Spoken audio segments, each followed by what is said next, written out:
access and capacity, and our goal really is to move more people in the corridor.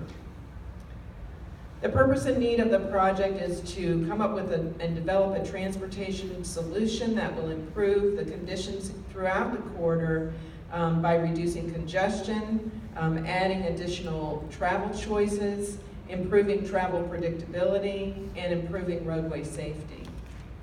So just to give you a little feel for some of the background of the project, this project is following a comprehensive agreement that was signed between the Virginia Department of Transportation and 95 Express Lanes, sometimes known as Transurban. They're part of that partnership.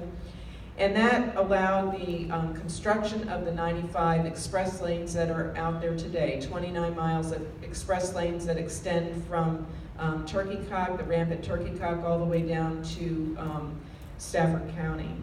And that comprehensive agreement also contemplated the fact that there may be in a future extension of the express lanes north into to the vicinity of the Eads interchange. So last year in November of 2015, the Department of Transportation and 95 Express Lanes entered into a framework agreement.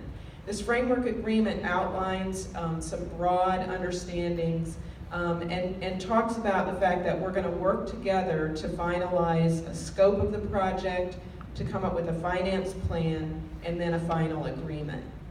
One of the things that's in that framework agreement is a commitment to provide a long-term transit investment, and that would be through an annual transit payment that would be escalated annually throughout the whole term of the 95 Express Lanes contract. And just so you know, that term, when it was originally signed, was about 73 years.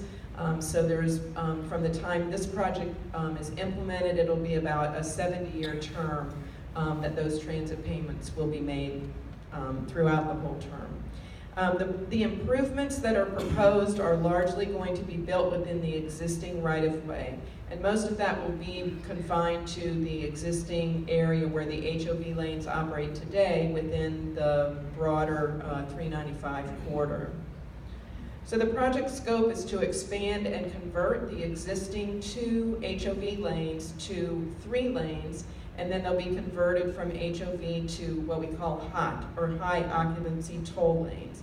Similar to the 95 express lanes, these tolls will be throughout the day whenever the lanes are operated, and they will be variable pricing so that the speed limits are maintained to ensure free travel flow for those people that are on the lanes and for the buses and transit and HOV drivers that are on the lanes.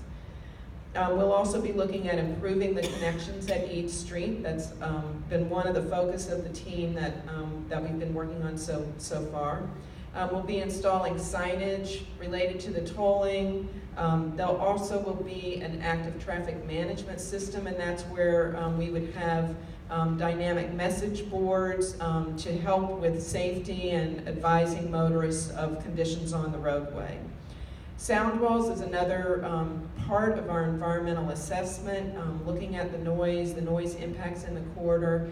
And based on our earlier studies, we do anticipate that there will be a number of sound walls that will be considered during the preliminary and final design in the corridor.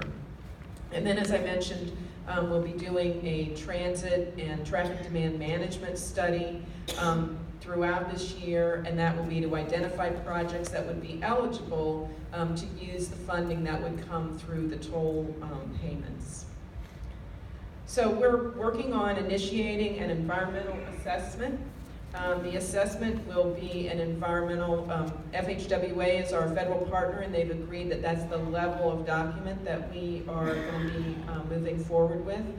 We sent out scoping letters. These advise all of our agencies that we coordinate with about what the scope of the project is. And we've started to initiate our technical studies looking at traffic. The traffic will inform and provide input so we can do our air analysis, our noise analysis, and then we'll be looking at all the other environmental impacts along the corridor in addition to those. We have our public information meeting, of course, tonight, and we had one on Monday night. And then we're anticipating that we would have a draft environmental assessment available for the public to review and comment on in August of this year. This slide just shows a typical section, and you can see here our focus on those middle HOV lanes. The typical section on the top shows two lanes with the shoulders on either side. When we convert to the 3 lanes, we'll have a shoulder on one side of the road, a 10-foot shoulder, and then a smaller shoulder on the left. It's really just a buffer area between the two, between the lane and the barrier.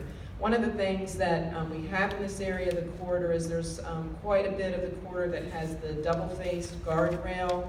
That will all be converted to a concrete barrier, which is a safer, more effective barrier separation between the two systems. In terms of the express lanes access, once the system is converted to HOT, all of the places where you currently access the HOV lanes will be converted to HOT access. So there will be toll gantries, there'll be signage about what the tolls would be, and those access they won't really be changed other than they'll just be converted, and we'll be adding signage. The one place that is not true is at the new ramp that has just been opened in January. That ramp is coming from the south and allows people to exit the HOV lanes at Seminary Road. That ramp will remain HOV and transit use all of the time. So even in the off-peak periods, to access that ramp, you would need to be HOV3 or be in a bus or a van pool. These maps are at the back, and I would encourage you to go look at the maps, especially if there's a specific area of interest. We have people at the back that will be able to answer questions. I'm just going to walk through these fairly quickly now. I know you can't really see the detail, but just to give you a broad overview of the project. This is starting from the south and moving to the north. Here you can see the Duke Street interchange. In this area, there's really no change to the HOV HOT access other than just converting it here at this location.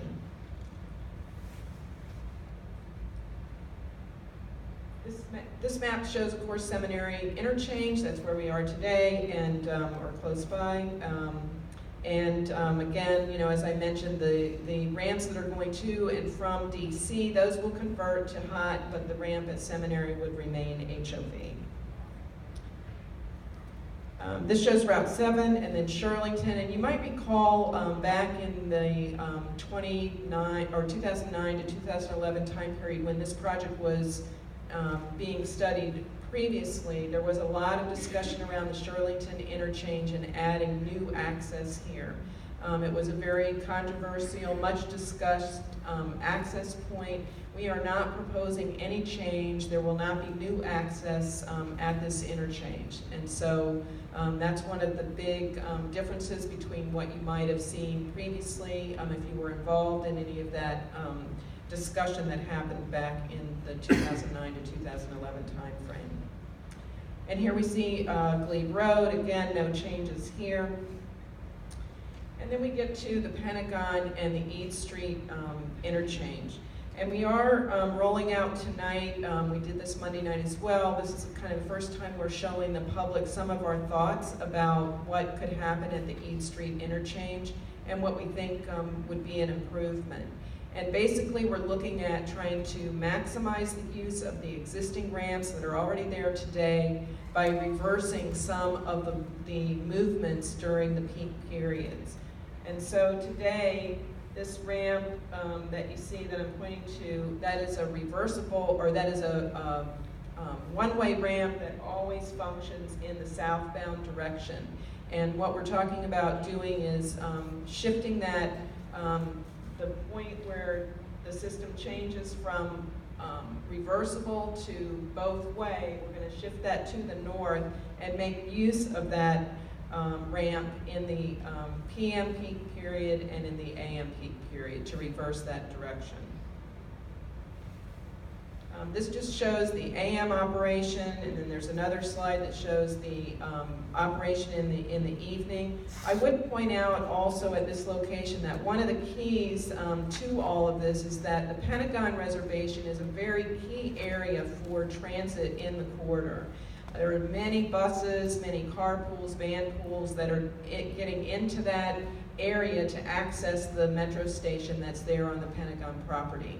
And so we've been coordinating very closely with the Pentagon, also working with our partners at Arlington County as well, and others to talk about what kind of changes might be needed to make this whole area function better. And some of those do include some adjustments to traffic circulation and traffic on the Pentagon property.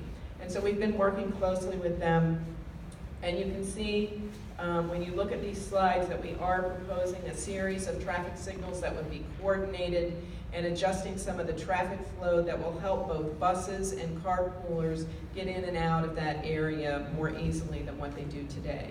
And the hope is that that would then free up some capacity that's much needed on 395. So one of the things to talk about just a little bit in the framework agreement, there's some things that are on the public side of the fence, so to speak, that are responsibilities that we have, and then there's other responsibilities that 95 Express teams will have. So you can see on the left here, those are VDoT and DRPT responsibilities. So we are working on the environmental assessment. That's an effort that we are leading. We are working on the interchange modification report, which is basically a summary of all the traffic impacts of doing the project. We look at both the traffic, how it will flow on 395, as well as areas to the north and south of our proposed improvements. And then we also look at the surrounding roadway networks to understand how those might be or not be impacted by the project. We're also coordinating with federal, state, and local agencies. We're doing the transit study, and then our role, like it is here tonight, is to do public outreach to make sure that the public has an opportunity to provide input, to understand what the project is about, and to make sure that your voice is heard in the project development. 95 Express partners are responsible to do the preliminary engineering and design. They're also doing cost estimating for the project, and I would say that the department is doing our own independent estimate as well. We don't just take their word for it, so we look and compare with our own costs. They will be responsible to come up with a finance plan, and when I say finance plan, it would be to pay for the design, the construction, the implementation of the whole project. They will be also doing a design build procurement, hiring a contractor who will be responsible for design and construction of the project. And then they also are responsible for community outreach. Their outreach is a little bit different, focused on educating the public about how to use the lanes, what the rules of the road are once they're converted to express lanes. So they have a little bit different role, but we go hand in hand. We've been joining 95 Express as they've been out to meet HOAs and respond to questions at those meetings. So it's a joint effort. So now I'd like to invite Tim Roseboom to come up and talk a little bit about the transit study.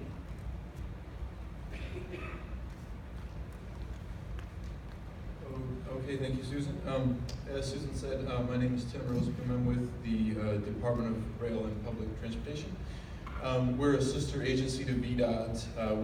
We exist under the Commonwealth Transportation Board, and we provide funding, capital and operating funding to the local bus systems in Virginia as well as to Metro.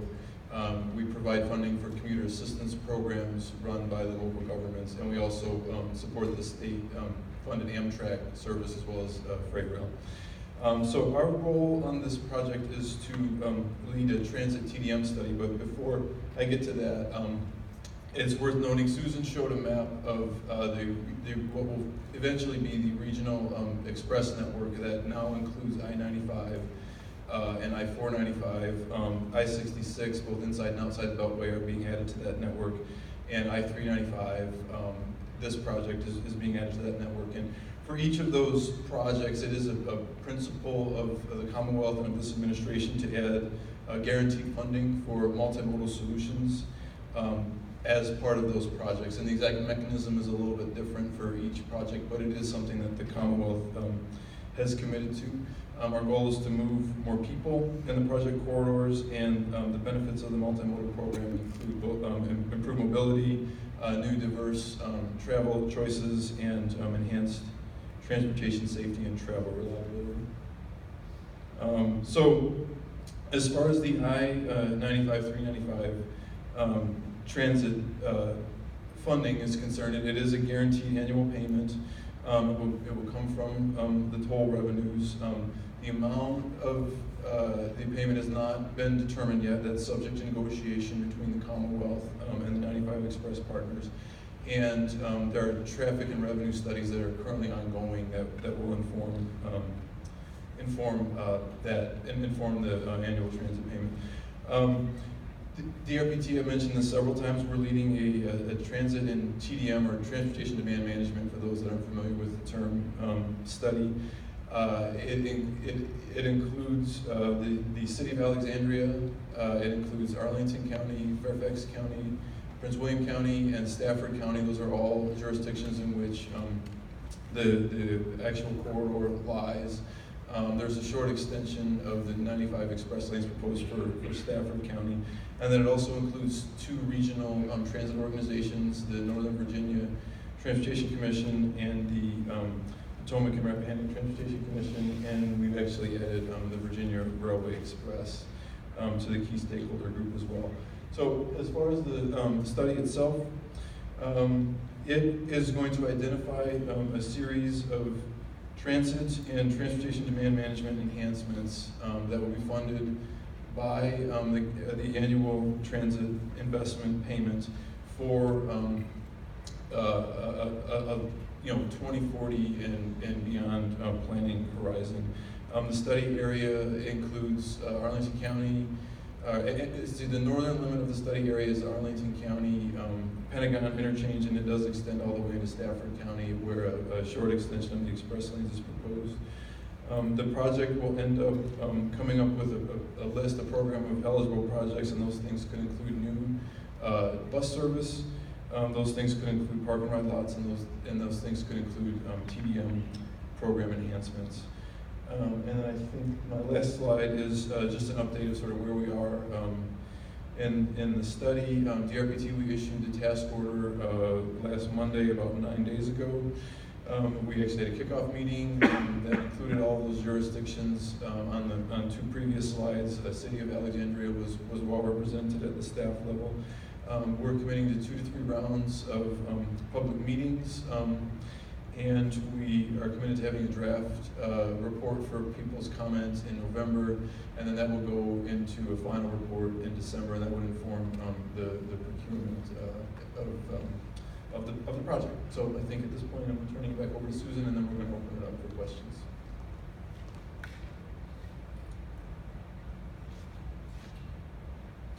Okay, thanks, Tim. So public outreach to date, we've been out, as I said, with a number of key stakeholders. The Pentagon, we've had quite a number of meetings with them. I would also note that we have coordinated with the District of Columbia and their Department of Transportation. We know that this project heads into DC, and while we understand we can't fix everything that's wrong with our transportation system, we are coordinating to the maximum extent that we can. We've had a number of community briefings, and certainly if your organization would like us to come out, please let us know. You can let us know at the desk, the sign-in desk, and we'll work to arrange a briefing to your community. We do have a website set up on our VDoT website for the project, and we do have information up. The boards that you see tonight, along with the presentation, have been posted and are available. So just some of our key milestones to give you a broad overview. The orange there is kind of where we are tonight with our public information meetings. We do plan to have a public hearing in September. This would be after the environmental document has been out for review prior to that meeting. And then a preliminary financial agreement will be available in October. And that will be kind of the first time that we'll have a sense of what the annual transit payment would be. I know there's been a lot of interest about that, what that payment might look like. But it is a process where we're, continuing to look at what the terms of the agreement will be. We're still trying to figure out what the cost and the scope of the project is, and that also, will have an impact on that transit payment. We're looking at a design build award and conclusion of our environmental document and our transit study all by the end of this year. And then that would allow us to enter into a final agreement in January. And then the project would begin design and construction with the design build work getting underway in the spring of 2017, and we anticipate about a 2-year construction schedule with the lanes being open in 2019. I did want to talk a little bit about our a sister project, I'll call it, that's also underway at this time. And in fact, we have a public hearing tomorrow night on this project, and that is our 395 southbound widening project between Duke and Edsel Street, or Duke Street and Edsel Road. And this is to widen from 3 to 4 lanes. There's a short section there where you lose a lane, and it's a consistent congestion issue. So we are looking at trying to implement both projects concurrently. We're talking with Transurban about that and about how we might accomplish that. Right now, there's no funding identified, and we're still in discussions about how that might happen, but that is our goal, just because there's a lot of benefit to have both projects occur at the same time. They share a barrier separation. It would be easier in terms of managing the lane closures and coordination between contractors if it's all done under the same contract. So that's our goal, and we're working on how to implement that. We do have Calvin Britt is at the back of the room, our VDoT project manager, and he's here if you have any questions about that project. And for any of you that go tomorrow night, we will have a presence from this project at that meeting as well, just to answer any questions that might come up about this project. So I've talked a little bit about how you can provide input, certainly written comments. You can provide comments through the court reporter. Email comments are fine. We do put a date on our receiving comments, but I want to make it clear that the door is open for comments, and certainly if you have some as the project progresses, we still want to hear them. We want to keep the door open in terms of communication. This is just so we can kind of summarize the comments that we received as part of this public information meeting. And so this just talks about our upcoming meetings, which now there's only one left since we are at the second one tonight. So we have at Bryn Mawr Park Elementary School tomorrow night is for the 395 widening project. So with that, our presentation is concluded. There are 2 mics on either side, and if you have questions that you would like to ask the team, I'm going to ask the team to come up and help respond to questions that you might have. And so we're here to do that for a while. You're certainly welcome to go back to the hallway if you prefer to do that. So either way.